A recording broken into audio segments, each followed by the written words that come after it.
Who would be a Wolves fan, eh? On goes Bull.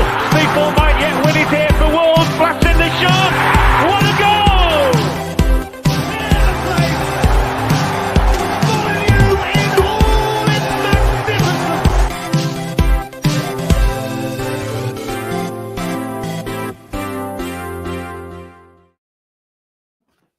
Hello and welcome everyone to today's episode of Wolves Fancast. Joining me today, we've got Stu, we've got Tom, and we've got Josh. Fellas, it was a 0-0 draw against Brighton, obviously, but I think our luck's starting to turn against the blue and white stripe curse. Let's get right. I was going to say, before we get right into it, big thanks to everyone who's tuning in live on YouTube. Look forward to seeing your comments throughout the show. And thanks for everyone listening on podcasts as well. We are joined by Josh from Houston today. Big Wolves fan. Do you want to get your plug out of the way nice and early for your stuff? It's entirely up to you. We could do it at the start, the middle, or the end. Yeah, let's do it at the start before I make people mad, right? It's a whole lot of Wolves, WLW Pod on Twitter, and we're the only US-based Wolverhampton Wanderers podcast. So we like to have a lot of fun. We do have a Wolverhampton native, Paul LePage, who's co-host on there. And we just have a good time, kind of give it by the American perspective while also bringing in new Wolves fans. That's kind of the whole point of the show, is to, convert people that are just looking for a brand new soccer team on why they should choose Wolves and what makes the club so special. I mean, we have got to... You're right, because American fans are key, after all. Yeah, I knew it. See, that's why I said before everybody gets mad. Yeah, I stand by my words. The only thing I wouldn't have said key. I would have said we're very important to making them a bigger club. But I do. And for the most part, I've gotten a pretty positive reaction from a lot of people as far as like, yeah, they get it. They get that Americans. And I think there's a lot of people that are more intrigued with how Americans find Wolves as their club. And I love being part of the pack, man. For the most part, Wolves fans are really awesome. I mean, we're considering we spent 5 minutes before the show started talking about American football. And me and Stu are very much into our American football in particular, and I find it fascinating. I don't really care where fans are from or how long you've been a supporter. I don't think those things necessarily define how much of a fan you are. Great comment from YouTube. Over and under 2 minutes, Josh to get Americans banned from Molineux. I mean, let's be honest. I feel like we've had Mr. Miami as our canary down the coal mine. So, I mean, fuck me, Josh. You'd have to go a long way, mate. I mean, he's getting his canary out for money now as well, which is even more shocking. Jesus Christ. It's going to be one of those shows. But it's what happens when Wolves don't score. Not even score. I didn't put Mr. Miami on OnlyFans, did I? It was his own choice. I mean, how much fees, mate? You should have why would you follow those, Stu? That's the question. We're not crying out for that much content. But no, you're right. And, look, hey, your tweet, your opinion, part of me gets it. To be fair, another great comment from Tommy Taylor. Met a Wolves fan from Cleveland at a concert in Toronto. He knew everything about the club, even in his mid-20s. And that's it. And I don't know. I feel like if you chastise someone for supporting your club in a slightly different way to yourself, it says more about you than it does about, the person tens of thousands of miles away. And hey, Stu lives and dies by New York Jets on a Sunday, which is a painful existence. I have the same emotional conflict with the Indianapolis Colts, who, unlike Stu, who is just used to the misery, I at least get my hopes raised on a regular basis. And, I think the fact that Wolves have got these clusters of fans in different areas of America, and they've done initiatives out there around fans, and I remember seeing, was it last year they did sort of a big meetup in Chicago and had like George Elokobi. Yeah, it was. It wasn't last season. It was the season before Years that. before, Yeah, and I mean, I flew from Houston up there, and Danny Paletti flew from Baltimore. So, and that's what got me started on that whole rant last week was somebody commenting that American fans are just plastic. And to me, there's a lot of us that are really becoming dedicated Wolves fans. Yes, we're not able to go to every game like you guys are, and we're new. We haven't lived through the dark days of League One and League Two, but we consider ourselves really loyal. I mean, we watch all the games, we spend money on the merchandise, and really, I'm on Twitter doing the podcast with Paul and Danny and Alex, and we're out there trying to recruit more people. So I definitely take offense when people say that Americans are just plastic fans. I think where that came from as well, I think it was followed up with what I said about that the state of Stadium MK as well, and the whole MK Dons thing and franchise stuff, where you look at it and you think, oh yeah, well, they can just move teams to a different city or a different state altogether, and it's absolutely fine, and they accept it. I think that is a separate weirdness in its own right. To then following your team, and your team's just not there anymore. you can't watch it anymore. But the place is so big that you might never have watched. I think Nate said before he's never seen the 49ers live ever because he lives in a different place. So, and because it's like us going to Ukraine. Well, obviously you wouldn't go there now, but it's same kind of thing. It's just different, and I think people just automatically assume because that's how it is in the NFL. I mean, the NFL does a lot of things right, it does a lot of things bad. But just because it's like that there doesn't mean that you're all the same. I think it was. I think you said on the show today's show that it was a common language separated by an ocean or something like that, and it's so true. Yeah, it is. It is, and here's the thing: a lot of Americans are really getting into soccer now. It's never going to beat the NFL or probably the NBA out here, but it has a real legit chance, I feel like, to pass the NHL and pass Major League Baseball. But what American fans need to really get into it is they need a team. And it's not just that they need a team to root for. They need a team to root against as well. They're not just going to turn on a random Liverpool-Brighton game unless they feel like, I hate Liverpool. Like, I want to beat them. And so that's kind of what we're hoping to do. It's very grassroots here in America for a club like Wolves.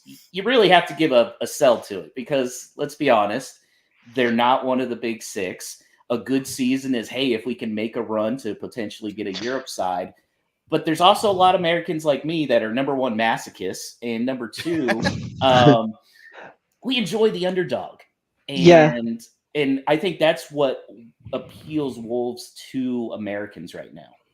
It's really interesting because the Fancast, out through our storied history of the last decade, have acquired a lot of American fans. And I think it sounds really bad because we're all I support Wolves because I'm from Wolverhampton.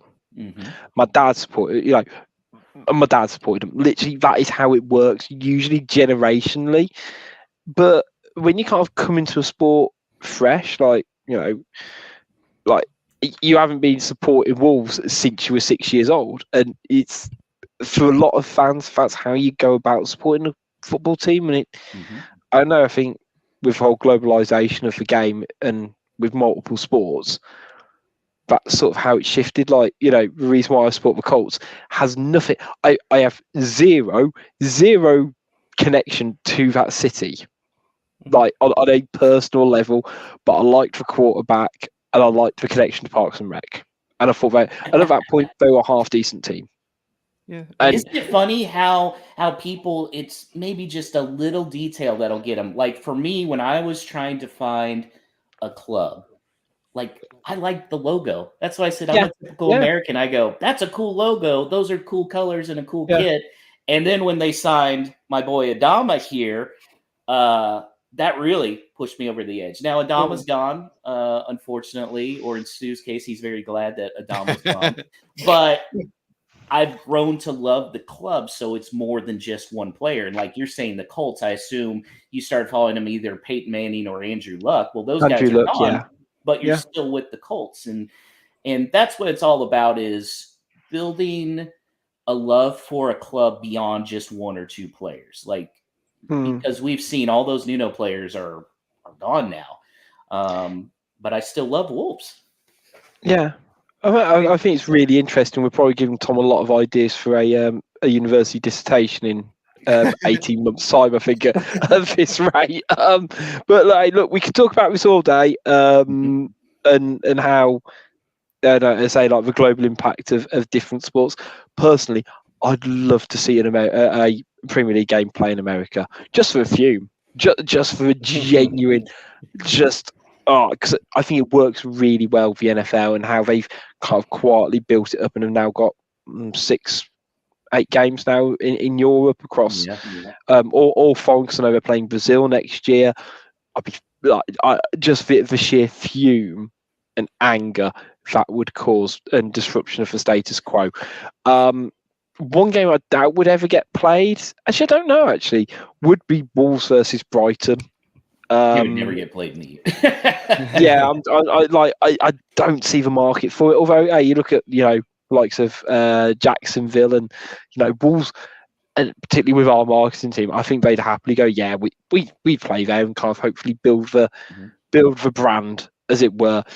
But apart from the lack of goals yesterday, I think it was a real standout performance and testament to how well this team's improved under Gary O'Neill over the last 5 months now. It's been, and 0-0's always a tricky one to talk about, I find, guys, because there's been no goals.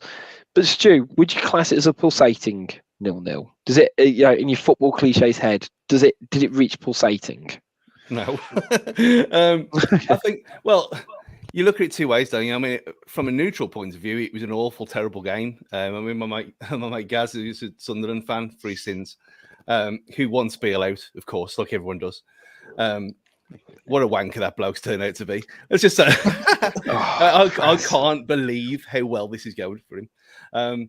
Yeah, regardless of that, I mean, he had a little mini rant on Twitter yesterday about at halftime about how modern football so shit, all this tippy-tappy bats to keeper nonsense. And I thought, well, actually, if from a neutral point of view, I hate watching Brighton. I know Gully gets his pleasures and things from all this stuff, but it's awful, it's boring, it's terrible, it's pointless. I mean, I don't know what the international commentary was like, Josh, yesterday, but for us, I mean, I did it legit. We watched it on TNT. They were wanking themselves still about how good Brighton's passing were, but they kept giving the ball away over and over again. It didn't make any sense. But other than the fact that we looked dangerous every time they did do that, I don't think it was a pulsating game. I think it was an intriguing game. It wasn't a 0-0 for the purists, like we used to say watching Serie A on Channel 4 in the 90s. But it was a decent enough game in its own right. I mean, I was going to say, starting lineup. Tom, glad to see Neto back.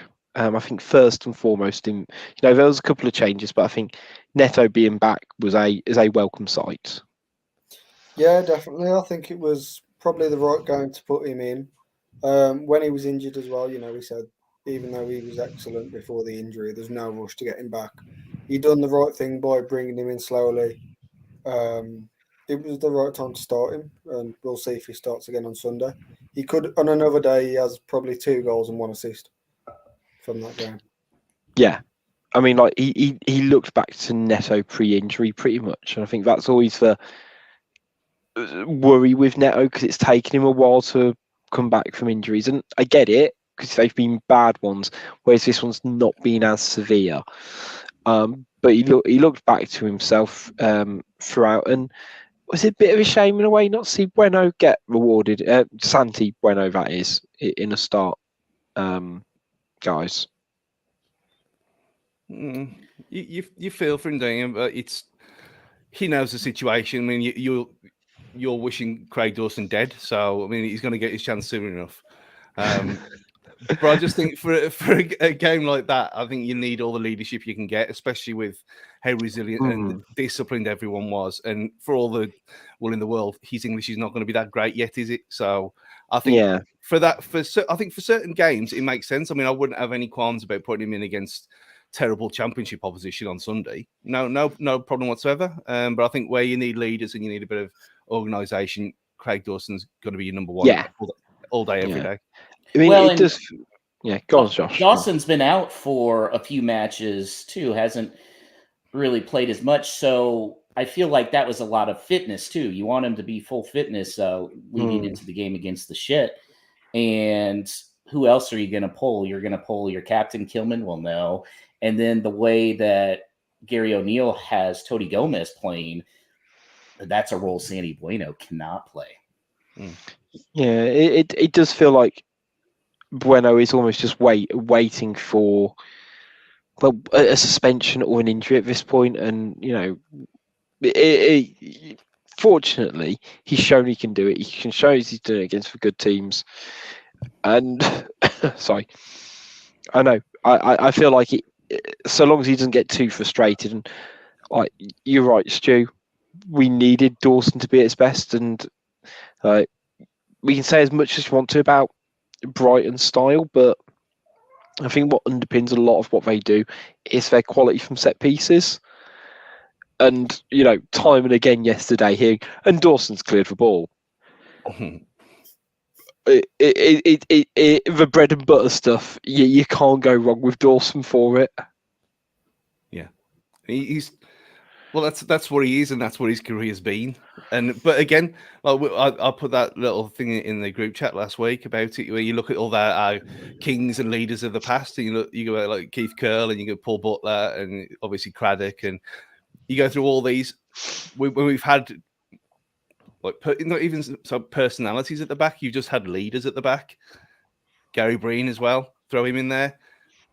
We haven't had one like this for a while. Yet Cody was Cody, slightly different thing, but someone as dominating as Dawson is in his all-round game, and the fact that he can pass the ball as well, that he's on a clogger. It's just a shame that he's the age that he is, really. I mean, but then he wouldn't be here, would he?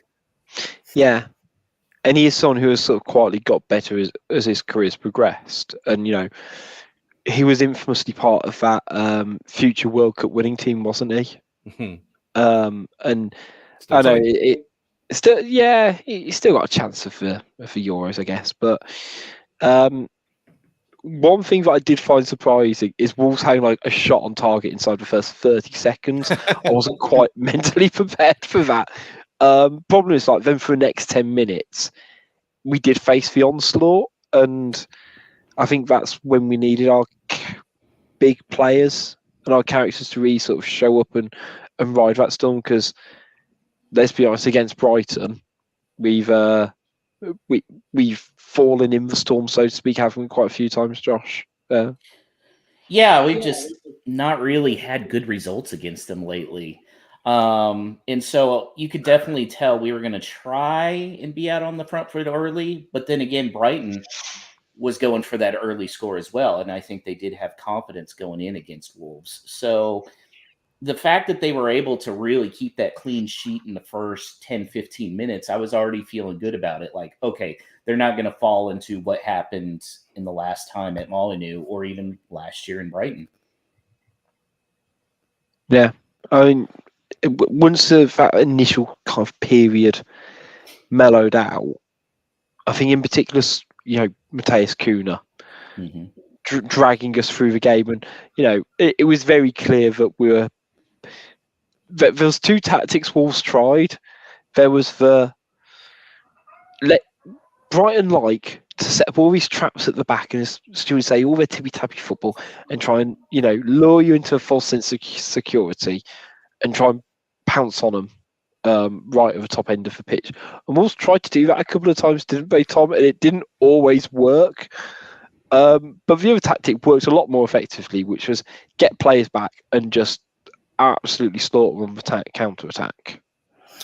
Yeah, I think it's difficult against Brighton because they do tap the ball around a lot. They are going to move it faster than you. So when you do want to do a high press, they're just going to knock it around you, and then they're in.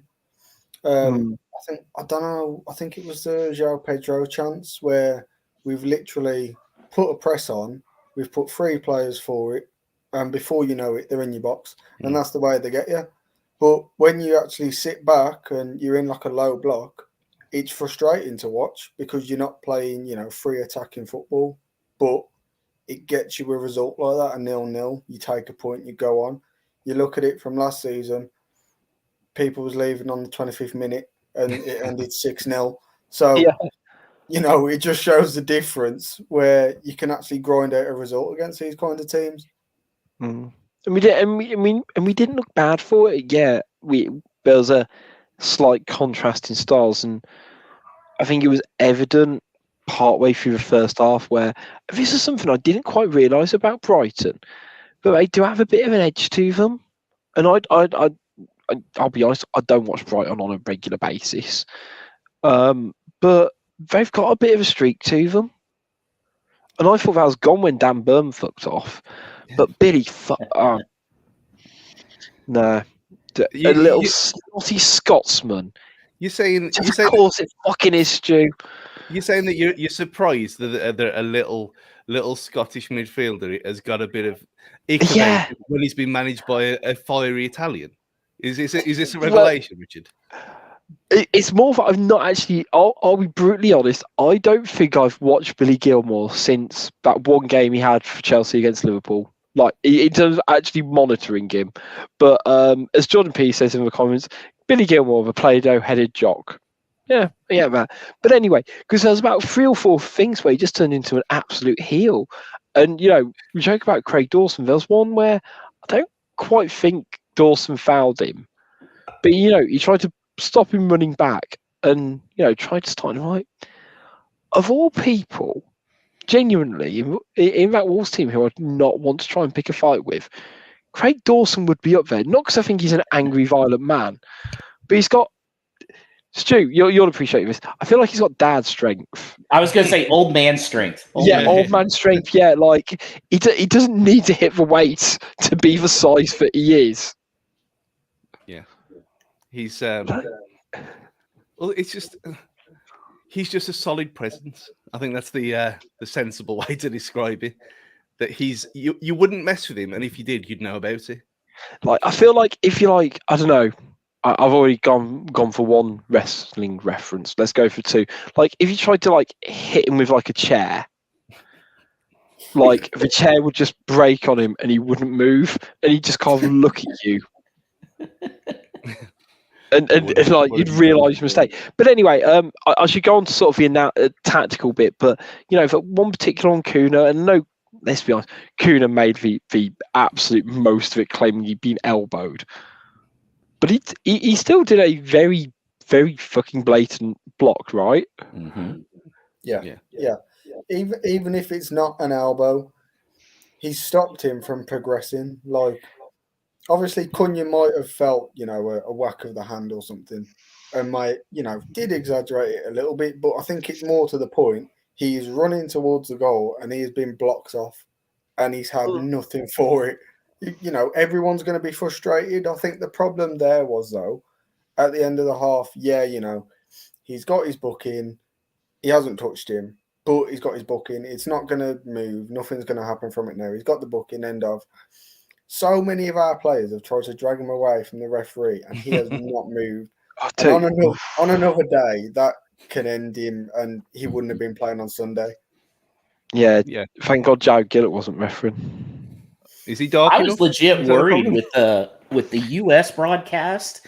They were showing everybody gathering around the referee and Cunha getting mad and Lemina's throwing his hands up, and I was like, Did Cunha just get a second yellow? Because that was my initial thought, and some of us that were watching here in the U.S. were a little worried about that as well. So I was pleasantly surprised to see him come back out after halftime and onto the pitch.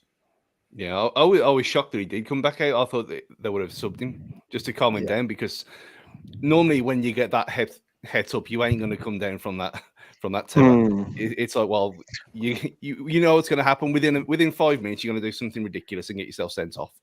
Then you come in the second half and nearly score. So. I think I tell you what, of all times for that to happen at half time, it couldn't have happened at a better moment for us. For Kuna, because I think at one point Ref almost looked like he was reaching back for his pocket, and I was like, "Has he talked to himself?" Because again, the second one where he got booked for persistent infringement, I believe was the what he got classed as. I'll be honest, I know that's what I think he got classed as, whether it was the bookies or the stats people. Bearing in mind, he also got marked against 0 fouls as well. So I don't know whether the persistent infringement was for complaining, maybe, but that would be dissent. Well, it's Jermaine Genius's one thing of the whole night where he says, "What does that mean? Does that mean he's being annoying?" Well, that might be true. It might have just been in the ref's ear from the start of the game. Speaking of the TNT commentary, I don't know if it was Genius. It might have been the main commentator talking about Pedro Neto and him mentioning a bit genuinely golden. We saw glimpses. We saw glimpses of Pedro. I remember watching Pedro Neto at Lazio, and he showed promise there. And he's really developed at Wolves. Josh, do you know how much Pedro Neto played for Lazio? 55 minutes. 55 minutes. Over 5 appearances, 55 minutes. And the commentator on the UK broadcast, he'd seen that potential. And you know what? Knew it. But to be fair, I haven't looked this up, and no one's actually questioned Adam Summit on this. He does do foreign stuff a lot. Stu, it's 55 minutes. He's made 5 sub appearances. It's clearly bollocks. But it wouldn't surprise me if he came out and said, "Well, look, I was doing this game. That's what I did." I mean, I love it.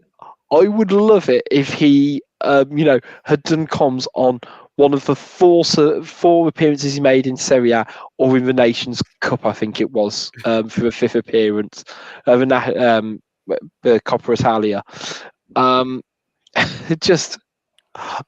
Because Stu, we've both seen enough behind the curtain now to see, the commentator's notes. So he's put, previous clubs, Braga, Lazio.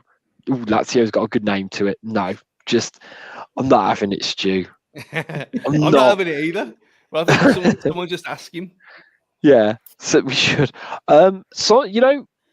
Someone who actually did impress me last night, and yes, Dawson did, and yes, I have a slight agenda long term with Wolves that I think he should be phased out.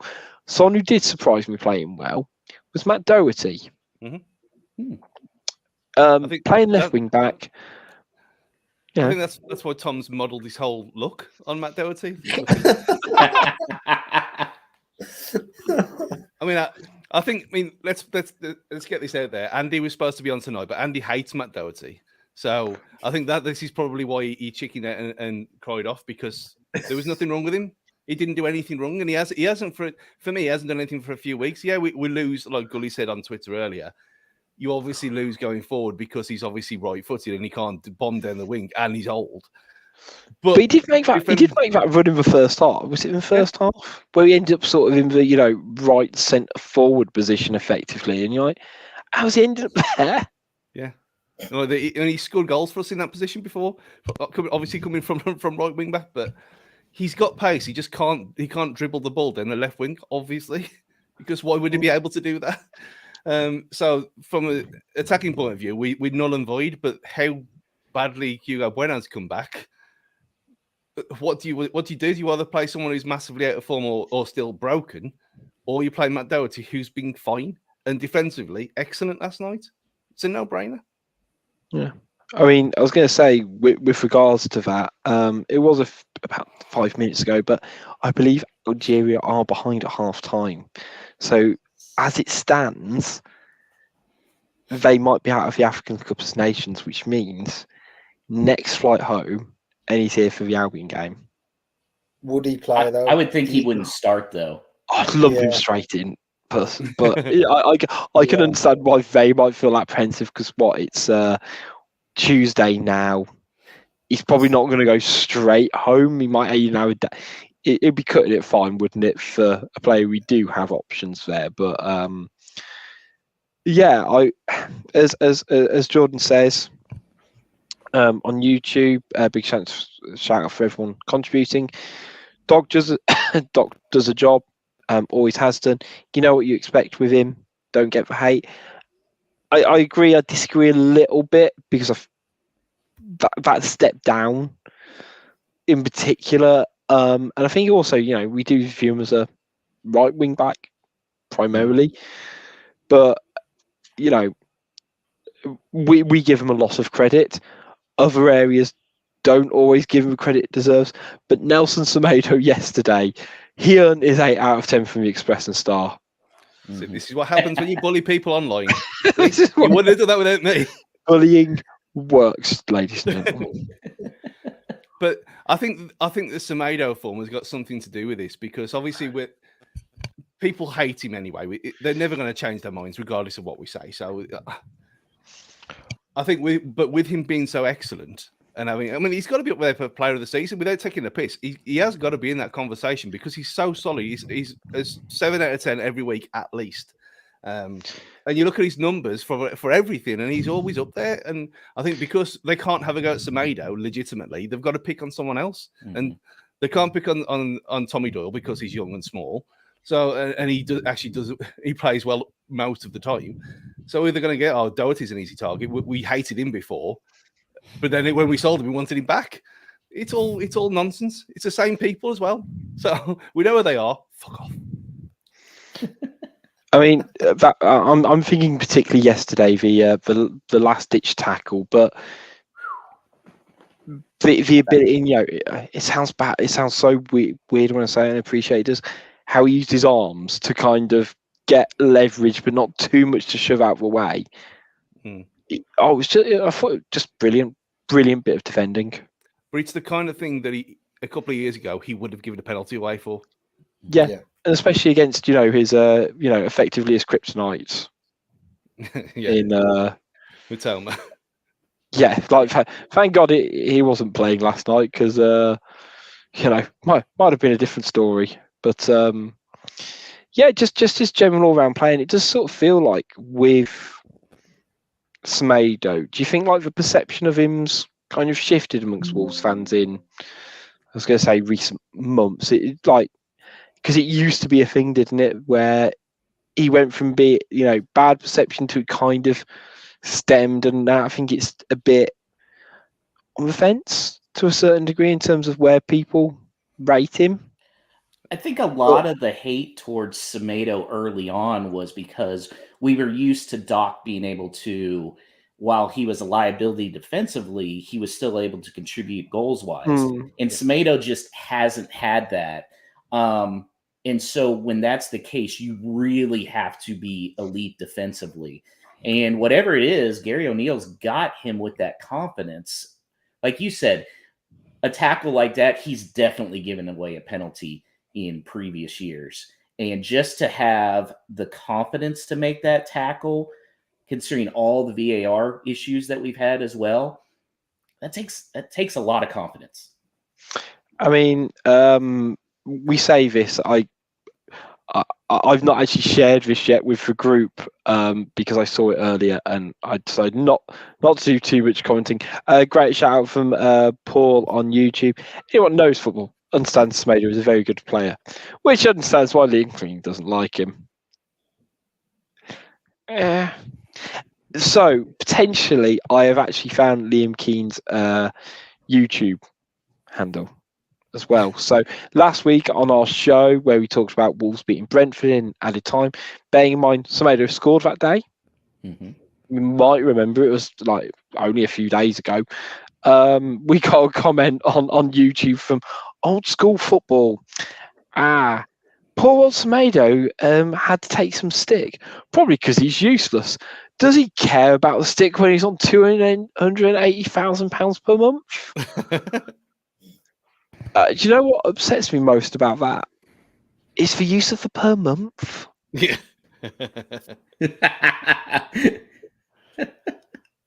I mean, we also did get a comment. I won't share it, but around Tommy Doyle as well, which I still don't get, because again, a player who is consistently doing really well, and yet again last night, his ability to try and break up play, how he was moving about the pitch, when he was on the ball, his distribution, his range of passing. He just hasn't quite had a huge standout performance.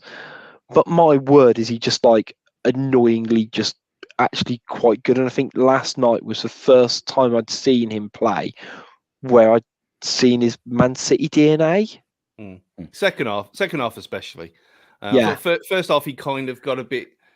I think everyone got Lamina as well got a bit overawed with the midfield and their passing to death nonsense kind of. I mean, it was tiring to watch, let alone play against, and that's another thing. Like Thomas says, they've got their ideas, but that is one of them as well. They're buoyed to death, and it must be so draining being so switched on at all times to stop any kind of little breakaway. And when they're, like I said, when they're pass through you, and then like the João Pedro one where he's just in, and you've got to be that determined. And I think in that first half, Lamina and Tommy Doyle was a bit passive. In the second half, it was a different game altogether. I thought he was superb. He could have been more man of the match second half. How good he was. He was, when we did our recording for a whole lot of Wolves last night, he was the consensus man of the match for our guys. Tomato. Yeah. I think it's sort of particularly second half when the game really opened up second half, and it was, a really interesting watch to sort of see how both teams went about it, because like it kind of showcased, I think, more of our players second half than it did theirs in terms of, going end to end, because it felt like Wolves defended as a pack and defended as a unit. And so Brighton were throwing everything forward. But then, like, when Wolves were attacking, and it wasn't just on the counter attack, but like we did seem to like Brighton seemed like they had less players in a way when they were defending, and like we had chances. We did. Don't get me wrong, but it didn't necessarily feel like we had like loads of really clear-cut chances in a way. And I don't know, it was I think it was just like a really solid draw at the end of the day. I don't think it was 2 points dropped, and I'd be curious if I was a Brighton fan whether I'd go, yeah, we should have beaten this team or not. And I don't think they should have, whether you go on, the eye test, as it were, or whether you just go on stats. Yeah, I think when you look on Twitter as well, the amount of Brighton fans moaning that it wasn't the usual Wolves that turned up, and they were mad about that for some weird reason. And the fact that we finally got under their skin is a bit of an achievement after all these years. But yeah, it's. I think it like you said, we said earlier about, was it a thrilling 0-0? It wasn't a thrilling 0-0, but it was the most definitive draw you'll ever see in your life. They had chances. The one that the header that Saw did that weird tip over where it was straight at him. That was a decent chance for them. Obviously, we had the one where Cunha went way too far wide and it's into the side netting. And Lamina's shot straight at the keeper. So both sides had their chances. And the XG, I think it was XG of about 1.6, 1.8, something like that for both sides. Fair result all round. Yeah, it's a weird situation. It's a weird feeling. No result is just completely fair. But be right, particularly like that Cunha one, where like it just ended up in absolute no man's land, didn't they? And Cunha ends up sort of taking it really wide, and part of me kind of looks, it goes, I don't know. It's not his fault, because I thought he was fantastic again. And Gully shared the clip of the, the quite frankly insane touch and control to give himself the space, and then dragged us up the pitch for 60 yards. And it's the same with Neto. And I think I sort of said this earlier on the season about it, and I appreciate he's your boy, Josh, but Kuna and Neto are doing the things that we all kind of hoped Adama would be doing in terms of like getting some of the pitch, but kind of keeping a level head when they get to that final third and doing something a bit magical. Well, you know what I said too? I said if Adama had the finishing like Wolves fans expect him to be, he would have been a top 20 player in the world with his pace. Yeah. And his physicality. But yeah, he was lacking that in game and that in product. And you're seeing that from Neto. I felt like Neto and Cunha were a little bit off on communication yesterday because there was one where Neto put it across the face of goal. Cunha That was on the back post. Instead, he had kind of pulled back. There was another time where Cunha was going more towards the goal and Neto kicked it in like he had pulled back. So just that little communication, that's probably because of lack of time on the training grounds. Yeah, I think it didn't help in terms of personnel as well. And like, I feel like if you have Hwang with those two, you've almost got someone who's a bit more natural in terms of identifying those opportunities more. So, particularly like one where Kuna pulls back, and realistically Jordan agrees with me. He says, still playing balls like it's meant for Hwang, like he's in ghost form, would have been different. Would have been different last night. And yeah, you're right. So like, the ball's never going to be able to get to Kuna if it's a cutback. It needs to go across the face of goal. But Kuna's not necessarily the type of player to make that run, and just to go those extra 6 yards. It makes more sense for him being the player he is to take that step back. And Sarabia I felt was disappointing last night, and he's got his critics, but the two most notable things I can remember him doing are the corner, which went straight out of play. Yeah, that was a bad one. And him giving away like in the middle of the park, like him just literally passing it straight to a Brighton player. And against a good team, you can't be doing that. Well, you can't be doing it against a bad team, to be honest. But like, you're gonna get more punished against Brighton just to give away possession stupidly. It was like it was just like it was nowhere near a play. It was just like a horribly weighted pass, and I feel like in my head, I don't quite know what type of player Sarabia is. He's been here a year. Like, I don't know. Like, is he supposed to be this silky, almost number 10, like a Timu version of David Silva? Or is he brought to sort of play on the right hand side, or on the wing and nipping at the far post? I don't quite understand. Apart from having a level of technical ability, don't get me wrong, like quite that extra bit that he brings to us. Does that sound too harsh? It sounds like you've been possessed by Dan. I know. Yeah. But Sarabia is a weird one, really. I think because like I was saying this to my dad last night when I was watching the game. Like, you'll watch him in the game, and he gets into these really good spaces. He picks up the ball in really good positions, but then he gives it away so cheaply. But then you've got it in some other games where he'll pick up the ball. He's made his own space, and he'll whip in across, which is bang on the money. Like, he hasn't got 8 assists for no reason. But then in the actual game, he can be really frustrating to watch because he won't make a 6-yard pass, or he'll give it away. But if he's on the wing and he's going to whip a ball in, it's going to be on the money every time, which is really weird in a sense.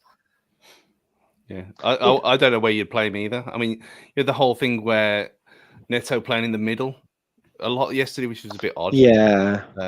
But then at the same time, clearly didn't want to be there, and so kept drifting out to the right, which meant Sarabia was kind of well, that's kind of where he's supposed to have been. And it was like, well, Sarabia was more lost than because of Neto being lost. It was all very odd, especially in the first half. Yeah. You know, go on, Josh. There's just some guys that I feel like are better off coming off the bench. And I feel like Sarabia is one of those guys. I think Boubacar is one of those guys where you want them coming in the 60th minute, and they're going to know at that point, O'Neill's going to know, okay, I want you to do this specifically right now. And I feel like that's where Sarabia best fits in, because he can kind of morph into some different positions when needed. You need that for probably the end of the game instead of wanting it for the first 60, 70 minutes. Yeah, I think that's fair. We've had a couple of sort of similar comments on YouTube. Matt Bradley, she sort of says Sarabia is at his most effective when teams try and sit back and play deep against us. Playing on his break isn't his thing, and I think that's my kind of thought. And the fact that yesterday a lot of our game was played on the back foot and trying to exploit from the break, you know, it stands out. Whereas his best performances has been when the play's very much in front of him. It's not trying to catch up with him. Tommy Taylor says harsh on Sarabia, who's been one of our best players since he got in the team. Not his best last night, but he is one of our best players. Yeah. I don't. Well, Yeah. from a technical point of view, he's got the assists, and you know he's scored a couple of crucial goals for us. So I understand it. It's just like I don't. Maybe it's that he has got a slight jack of all trades, and you know, in fact, he does have a decent sort of technical output, kind of masks that. But I think, I don't know, maybe it's that I think actually we just miss Wang and his ability to make those darting runs. And Sarabia doesn't quite do what I'd want him to do in those positions where he doesn't really pull the strings in the same way that, you know, he's not Tommy Doyle, but in an advanced position, so to speak. He's not a playmaker, but he's not someone who's on the end of, of a far post for a tap in, so to speak. So I think this makes a lot of sense from Sean Crow. Sarabia versus bottom half sides and Bellegarde against top half. And he's got a point, because I mean you look at it and we've never had depth. In the 5-6 years of this Premier League adventure, we've never had depth at all, hardly anywhere. So to actually have players who can play better, who can be selected for certain sides and not others, it's a foreign concept to us because we're not used to it. But finally, we might actually have the chance to do that. And you've all just said that. You said it, Rich, about him against, and like Tom said, against teams in a low block where that's where he excels, because he hasn't got any pace. Because he's it's just what he is. If you play on the break and you expect him to run at people, it's not going to happen because he can't. Yeah, jack of all trades, master of none. Yeah, and I think that's sort of it. It's like he can do a bit of everything, but not quite to what that next elite level. It might be, quite literally, if the fact he's in his 30s. What did he cost us? Was it 2 million or 5? 4, I think. 4. Say between 2 and 5. Let's go for that. But we've kind of recouped our money on him, and everything like that. A great comment to almost like round off the match, to be honest, because I think we've covered pretty much everything. Was Jordan once again, from a technical standpoint, I agree, he is quality, but I love cheese. It's elite, but wouldn't shoehorn it into a steak dinner. What about if that dinner was a Philly cheesesteak? Ooh. I don't. What if it's like a garlic cheese sauce as well? Are we classing that, or we just, because the way I imagine like stew with like a cheese grate and a block of cheddar, just straight onto a rump steak. Nailed on. Wouldn't surprise me after what I hear some of you guys like to eat out there. Josh, there is nothing wrong with corned beef. I've told you this before. Yeah. I'm still blown by the fact you guys don't eat peanut butter and jelly sandwiches. Like this is mind blowing to Americans, because that is a staple for us from like as soon as we're able to eat solid foods. I don't know why you'd mix the two. I mean, to be fair, I don't really It's like great. peanut butter, but yeah, just because how many knives are you using? Well, just the one. Just the one, because a lot of times now we have the squeezable jelly. So that way you don't have to worry. You get the peanut butter first, spread it, squeezable jelly, and then you're using that same knife, spread it out, boom. Can we just, for normal people, he means jam, not jelly. Oh. Yeah. Yeah. For years, I literally did think that you were eating like jelly, as in our kind of like kids' party jelly with peanut butter on bread. On bread. Oh, I was probably about that's 30. I was probably in my 30s when I realised that that's not the case. That's not what they mean. Why is my sandwich wobbly? Exactly. It still makes more sense. I had a peanut butter and jelly sandwich this weekend. It was great. Exactly, Georgie. Roundtree's jelly and sandwich. Oh, wonderful. Right, let's quickly talk about the game of the weekend, because it's felt like the Brighton game was almost not even like a build-up game, just something we wanted to get out of the way so we could focus on Sunday. We are going to be doing a specific preview show on it, so we're not going to dive deeply in it. I'm really curious, and like I joked about it pre-show, that today we've got 4 people of 4 different ages, places, and things like that, different perspectives on what this game means. And in particular, Josh, we talked a lot about American fans and stuff like that. What's sort of your take on the game, really? Obviously, sort of since you've been a fan, we did play them during that COVID spell, but nothing particularly recent beyond that, I guess, to really kind of get a greater impression, really. So, yeah, sort of what's kind of your perspective of it all? So we had 3 people on our show recording last night who have actually been to the Black Country Derby. And that really helped us Americans that are kind of brand new get a feel for what it is. The only kind of comparison I can think out here in the U.S. would be like college football, where we have Alabama, Auburn, Ohio State, Michigan up north. But I think even those are a little different because of how close West Brom and Wolverhampton are in location. I mean, 8 miles, that's nothing, especially here in like Houston. Yeah. And to have that many fans in that small amount of space is really fascinating. And one question I posed, and I'd be curious to know you guys' results here. Let's say you can guarantee that you would be in Champions League, but you lose this match or win this match and finish, just barely out of relegation. That's a tough question, man. Yeah. You set the bar quite high with the Champions League. Something I said the other day, before the Brighton game, in terms of the other day, was someone said, it must have been a troll. But it was like, I'd much rather us beat Brighton and lose to the Albion. West Brom. And I think my perspective's changed over the years, and I sort of think football's about creating memories and moments, and that's what you remember as a fan.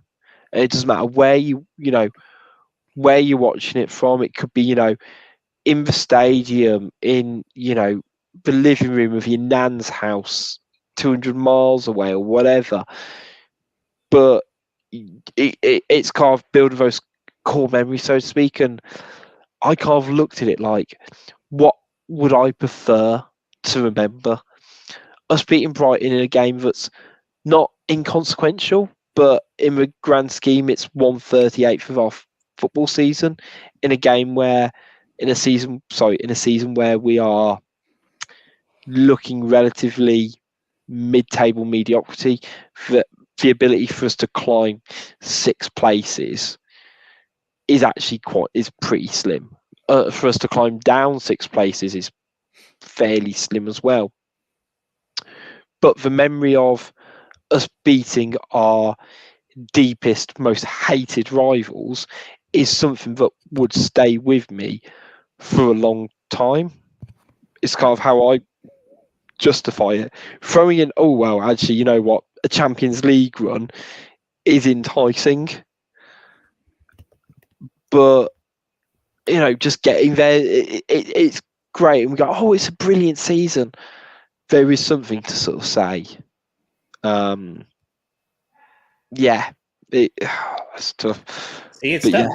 It's tough. Beating But the Albion is quite big. The fact that it's even a question just shows how important this match is, because a lot of people would just be like, oh yeah, I'll take Champions League. I don't care if I lose to my rival, if I'm, you know, going to finish top 4 in the EPL. So the fact that it's that much of a struggle to you to think of really gives people in the US an idea of how important this game is for the locals. I mean, if you're saying, I mean, if we ever got in the Champions League, I would bawl my eyes out, man. The Europa League theme was different. It was there, but it wasn't obviously the same. Watching old ITV in the 90s and the Champions League theme being there, and I mean, it wasn't in my nan's because she'd already been dead for 3 years. Rich, I was just bringing that up again.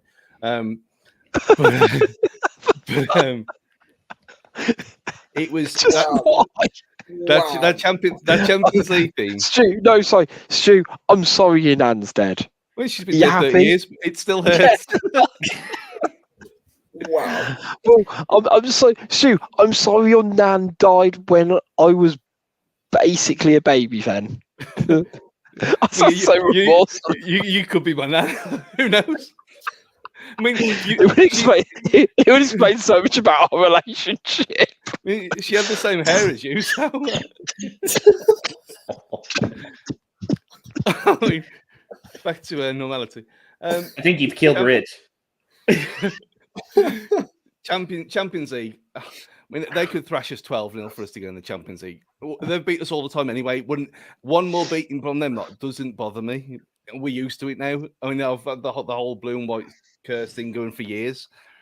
I wouldn't care if we got that. But anything other than that, no. Just Europa League, no.